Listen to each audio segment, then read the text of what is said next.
تو شریف خاندان جو ہے وہ بہت جلدی کمپرومائز ہو جاتا ہے. تو عمران خان صاحب بغیر کمپرومائز کے جیل سے باہر آنا چاہتے ہیں اور حامد رضا کاظمی صاحب نے اس کو سمپلیفائی ایسے کیا کہ عمران خان بغیر اسٹامپ پیپر لکھے جیل سے باہر آئے گا. یعنی انہوں نے کوئی اسٹامپ دے کے جیل سے باہر نہیں آنا عمران خان صاحب نے. اب اس میں جو ہے کچھ لوگ پہلے عمران خان صاحب کو دن رات تانے دیتے تھے, عمران خان صاحب کے اوپر یہ ایلیگیشن لگاتے تھے کہ ان کی سوچ جمہوری اور سیاسی نہیں ہے. اگر عمران خان صاحب جمہوری اور سیاسی سوچ کے حامل ہوتے تو وہ لوگ روزانہ یہ کہتے تھے, پھر عمران خان صاحب کو چاہیے تھا کہ وہ پولیٹیکل لوگوں سے بات چیت کریں. یعنی ان کو یہ تانے دیے جاتے تھے, پاکستان تحریک انصاف کو یہ کہا جاتا تھا کہ آپ کیوں اسٹیبلشمنٹ سے بات کرنا چاہتے ہیں. تو عمران خان کا جواب یہ ہے کہ بھئی جو اس وقت اس ملک میں جو کچھ بھی کر رہے ہیں انہی سے بات کرنی ہے نا.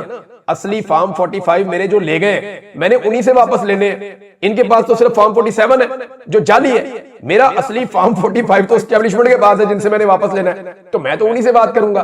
طاقت ان کے پاس ہے, حکومت انہوں نے بنائی ہوئی ہے, اقتدار انہوں نے چھینا ہے, رجیم چینج انہوں نے کیا, سارا کچھ. تو عمران خان صاحب پہلے یہ کہتے تھے لیکن یہ سارے ان کو تانے دیتے تھے. اب عمران خان صاحب نے سیاستدانوں سے بات چیت شروع کر دی ہے. اب آپ اندازہ کریں کہ وہی سارے صحافی, وہی سارے لوگ جو کل تک عمران خان صاحب کو تانے دیتے تھے کہ آپ سیاستدانوں سے بات کیوں نہیں کرتے, وہی سارے لوگ اب یہ کہہ رہے ہیں کہ عمران خان صاحب سیاستدانوں سے بات کیوں کر رہے ہیں, یہ تو پہلے بات ہی نہیں کرتے تھے, اب یہ بات کیوں کر رہے ہیں, کیا انہوں نے گھٹنے ٹیک دیے ہیں, کیا انہوں نے ہار مان لی ہے, کیا یہ کوئی ڈیل کر رہے ہیں. تو اب اس قسم کے سوالات اٹھائے جا رہے ہیں. تو اس میں نا ایک پنجابی کی مثال ہے کہ آٹا گننی ہے تو ہلدی کیوں ہے. یعنی آٹا آپ گوندیں گے تو آپ ہلیں گے ہی نا. تو مذاکرات نہ کرے عمران خان تو بھی عمران خان ویلن ہے, عمران خان مذاکرات کرے تب بھی عمران خان ویلن ہے. لیکن اچھی بات یہ ہے کہ عمران خان صاحب نے ان سب کو مخمصے میں ڈال دیا ہے کہ ایکچولی ہونے کیا والا ہے ان میں سے کسی کو بھی آئیڈیا نہیں ہے. جنرل باجوہ کے حوالے سے جو ہے وہ دیکھیں آپ وہ بات کر سکتے ہیں. میں نے کچھ عرصہ پہلے ایک ٹیلی فون کال سنی تھی, کوئی اور بات کر رہا تھا اسپیکر فون پہ, تو میں سن رہا تھا, وہ ایک دوست ہے انہوں نے کہا جی سنیں ذرا جنرل باجوہ کیا کہہ رہا ہے. تو میں نے سنا کوئی 1 گھنٹے کی کال تھی, بلکہ میں نے 2-4 سوال بھی لکھ کے دیے, میں نے کہا یہ بھی پوچھو ان سے. تو اب صحافی کو اور کیا چاہیے اگر ان کو پتا چل رہا ہو کہ جناب اندر کیا چل رہا تھا اور کیا چیز ہے کیا نہیں ہے. تو جنرل باجوہ کو بہت شوق ہے یہ بتانے کا کہ ان کا کوئی قصور نہیں ہے. جنرل باجوہ کو بہت شوق ہے ہیرو بننے کا, اپنے بارے میں بتانے کا, پالیٹکس میں انٹرفیئر کرنے کا. تو مجھے ایسا لگتا تھا کہ جیسے ہی ان کے 2 سال پورے ہوں گے 29 نومبر کو جنرل باجوہ بولنا شروع ہو جائے. لیکن دسمبر بھی گزر گیا, جنوری آ گیا, جنرل باجوہ صاحب بولے نہیں.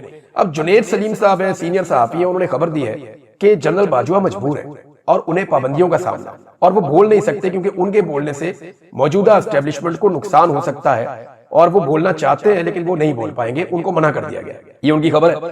ممکن ہے کہ یہ خبر ٹھیک ہو. ایک خبر اور ہے وہ بھی میں آپ کو دوں, پھر میں نے ایک بڑی امپورٹنٹ چیز ہے وہ آپ کو بتانی ہے.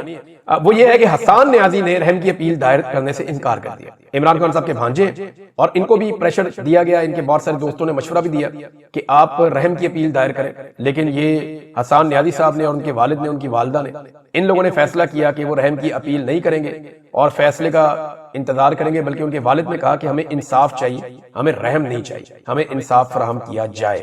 سعودی عرب کے حوالے سے جو دعویٰ کیا نا حکومت کے کچھ لوگوں نے یا کچھ صحافیوں نے, جو دعویٰ کروایا گیا کہ محمد بن سلمان نے یہ کر دیا اور یا ان کی فیملی نے یہ کر دیا اور جا کے ڈونلڈ ٹرمپ کو انفلوئنس کیا اور وہاں پہ کوئی لابنگ کی ہے, اگر سعودی عرب نے اس کا جواب دے دیا نا تو شرمندگی ڈبل ہو جائے. کیونکہ پاکستان تحریک انصاف کے لوگ سوشل میڈیا پہ اس ایشو کو اب اٹھا رہے ہیں اور وہ یہ کہہ رہے ہیں کہ کیا واقعی سعودی عرب عمران خان کو پسند نہیں کرتا, کیونکہ یہ دعویٰ کیا گیا نا کہ سعودی عرب خود بھی عمران خان کو پسند نہیں کرتا, محمد بن سلمان.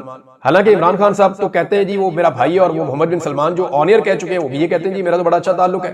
تو اب سوال یہ پیدا ہوتا ہے کہ پاکستان تحریک انصاف اس معاملے کو اٹھا رہی ہے کہ سعودی عرب اس کے اوپر اپنی خاموشی توڑے, اور اگر سعودی عرب نے, نارملی وہ نہیں توڑتے اپنی خاموشی, لیکن اگر سعودی عرب نے اس پہ اپنی خاموشی توڑی تو حکومت کے لیے بڑی شرمندگی والی صورتحال پیدا ہو جائے گی. ناظرین ایک اور ایشو اٹھا ہوا تھا, میں نے یہ کلیم کیا تھا ایک خبر کو, میں نے اس کو ویلاگز میں بھی بتایا تھا, پھر میں نے بھی ایک ٹویٹ کیا. دیکھیں ایک تو جو حافظ نعیم صاحب ہیں جماعت اسلامی کے سربراہ یا امیر, وہ بڑے قابل احترام ہیں اس وجہ سے کہ وہ ایک زبردست پولیٹیکل ورکر ہے. دوسری وجہ ان کی یہ ہے کہ انہوں نے جعلی فارم 47 لینے سے انکار کیا تھا.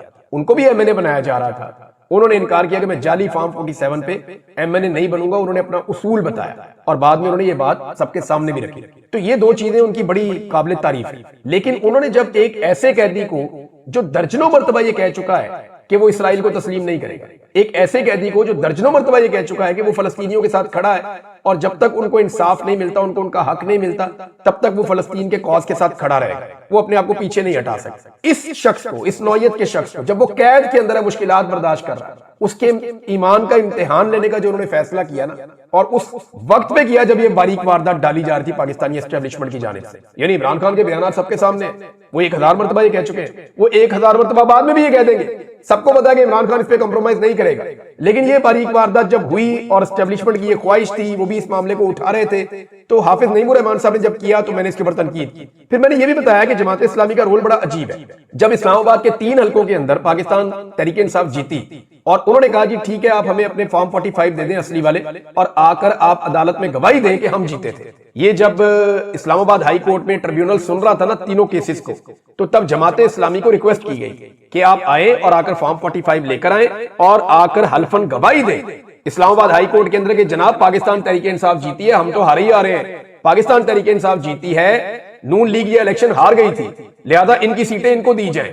تو اس وقت جماعت اسلامی نے انکار کر دیا تھا. یہ ان کے جی میاں اسلم صاحب ہیں جماعت اسلامی کے, انہوں نے انٹرویو دیا ہے, ہمارے بڑے اچھے دوست ہیں نادر بلوچ صاحب, ان کو انٹرویو دیا. اس میں انہوں نے دعویٰ کیا نادر بلوچ صاحب کے سامنے کہ جناب ہم نے تو ان کو فارم 45 دے دیے تھے, سارے فارم 45 دے دیے تھے.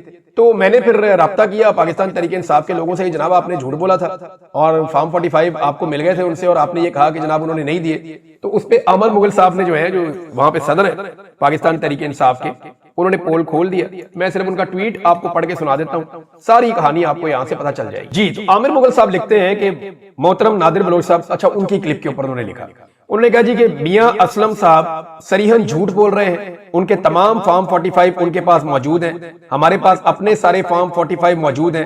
جب ہم نے الیکشن ٹریبیونل اسلام آباد ہائی کورٹ میں کیس کیا تو اس میں تمام الیکشن لڑنے والے امیدواروں کو فریق بنایا, وہاں میاں اسلم صاحب کو بھی فریق بنایا, عدالتی نوٹس بھیجا, اخبار میں اشتہار دیا, ذاتی طور پہ ان کو فون کر کے درخواست کی کہ آپ اپنے اوریجنل فارم 45 عدالت میں آ کر جمع کروا دیں اور حق اور سچ کی گواہی دیں, کیونکہ میرے اور آپ کے فارم 45 اوریجنل ہونے کی وجہ سے آپس میں میچ کرتے ہیں.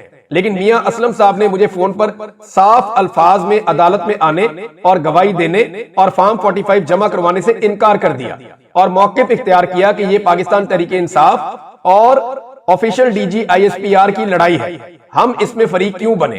البتہ جے یو آئی کے جو امیدوار تھے فضل الرحمان صاحب کی پارٹی کے, اور تحریک لبیک کے جو امیدوار تھے, انہوں نے اپنے فارم 45 عدالت میں جمع کروائے ہیں جو کہ 100% میرے تمام فارمز کے ساتھ میچ کرتے ہیں. اس طرح جناب جماعت اسلامی نے پھر جھوٹ بول دیا. یعنی مجھے حیرت ہوتی ہے کہ نام ہے جماعت اسلامی اور بولتے ہیں جھوٹ, اور وہ بھی ٹی وی پہ بیٹھ کے انٹرویو دیتے ہیں. بہت عجیب بات ہے. اب تک کے لیے اتنے, اپنا خیال رکھیے گا, اپنے چینل کا بھی. اللہ حافظ.